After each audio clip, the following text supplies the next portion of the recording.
ஒரு மனுஷனை நீங்க சந்திக்கணும், ஒரு மனுஷத்தை நீங்க அவனை கண்டிச்சு அவனை நல்வழிப்படுத்தணும் அப்படின்னு நினைச்சீங்கன்னா அது முடியாது.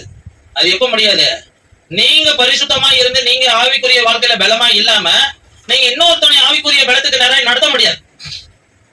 அப்ப ஆவிக்குரியவனை நீ ஆவிக்குரியவனை நீ அவனை மாற்றணும், அவனையும் நல்வழிப்படுத்தணும் நீ நினைச்சீன்னா நீ ஃபர்ஸ்ட் ஆவிக்குரிய பலமாய் மாறிடும்.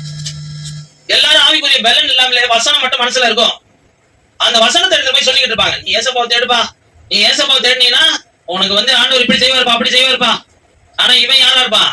உன் பரிசுத்தம் மற்றவனா இருப்பான். நானே இருக்கேன்னு வச்சுங்களேன், என் இருதயத்துல பொய் சிந்தனை, அக்கிரம சிந்தனை, அநியாய சிந்தனை, எல்லா பாவமும் எனக்குள்ள இருக்குது. ஆனா நான் கர்த்தருடைய பிள்ளைன்னு வெளியில காட்டிக்கிறேன். ஆனா காட்டிக்கிட்டு நான் இன்னொருத்தவங்களை போய் நடத்துறேன். ஆண்டவருக்குள்ள அவங்க ஏசப்பாவை பத்தி கேட்கறாங்க, நான் ஏசப்பாவை பத்தி சொல்றேன். புரியுதுங்களா? தேவனுடைய அன்பை பத்தி எடுத்து சொல்றேன்.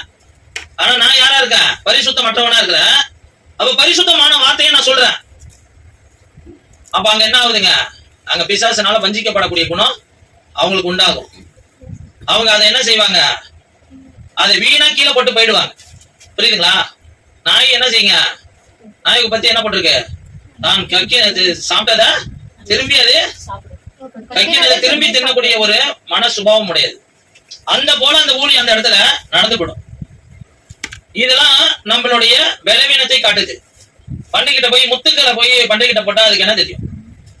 முத்துக்கு என்ன தெரியும்? நாய்கிட்ட போய் இது பரிசுத்தமான வெள்ளை சாதங்கன்னு வச்சா அது வெள்ளை சாதத்தை தின்னுடுமா? ஒயிட்டா இருக்குது வெள்ளை சாதம் நல்ல சுத்தமானதுன்னு வச்சா அதுக்கு தெரியுமா? பண்டிகைக்கு போய் முத்துக்களை போட்டா தெரியுமா? வாய்ப்பே கிடையாது. அப்போ நம்ம எப்படி அதை செய்யணும்?